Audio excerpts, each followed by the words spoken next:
L'ictus representa el paradigma de malaltia neurològica on una actuació ràpida és decisiva pel pacient i per evitar seqüeles neurològiques.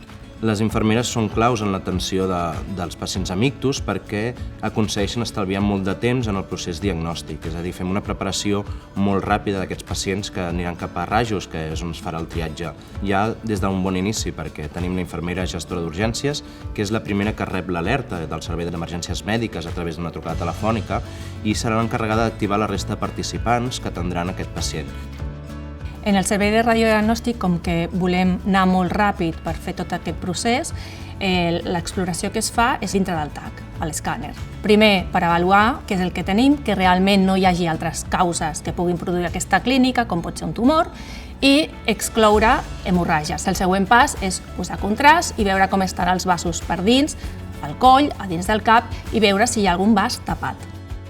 Una vez el diagnóstico está hecho mediante las pruebas de TAC, de escáner, que han hecho los neuroradiólogos, nos avisan a nosotros que acudimos para realizar el tratamiento. Accedemos hasta el lugar donde está el trombo que tapa la arteria y utilizamos dos técnicas fundamentalmente. Una es atravesar el trombo y engancharlo con algo que nosotros llamamos stent, que al final es como un sacacorchos. Enganchamos el tronco, estiramos y lo extraemos del paciente. La otra técnica consiste en colocar un catéter suficientemente grueso para poder aspirar el trombo.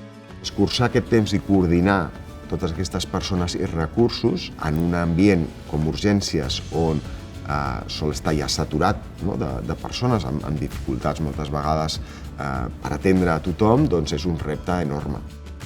En una unitat d'ictus el que és clau és el sentiment d'equip. Vull dir, en l'ictus jo crec que és molt important que entenguem que més enllà de personalismes tots som un equip i que és igual d'important la tasca que fan uns i que fan uns altres. El paper d'infermeria és important perquè és el que està al costat del pacient en tot moment, és el que detecta les complicacions, el que fa la primera resposta mentre espera que vingui l'equip metge, el que ha de ser capaç de determinar si el pacient està pitjor neurològicament, no millor.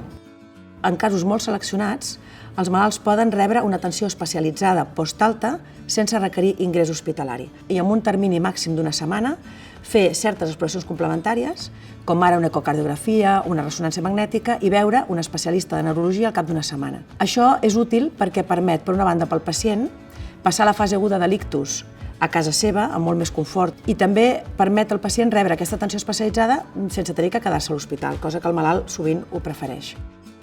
L'ensenyem a parlar, l'ensenyem a reconèixer el dèficit, l'ensenyem com estimular el seu cos i també és molt important ensenyar al cuidador, perquè el cuidador serà la persona que estarà molt més temps amb el pacient a fer la continuïtat de les pautes d'ergonomia, que és la correcta posició, de l'atenció, de com s'ha de donar el menjar si tenen un problema de disfàgia, per empezar, quin tipus de textura ha de prendre, el volum, la viscositat. El més important que aportem és el diagnòstic social, que és un procés on els determinants socials i els determinants de salut ens donaran totes les necessitats que tindran a l'alta. I llavors podrem planificar l'alta. Nosaltres orientem molt a les famílies, acompanyem a les famílies i a l'entorn. Com acompanyem? Informant, orientant, assessorant, voluntats anticipades, testaments, incapacitats.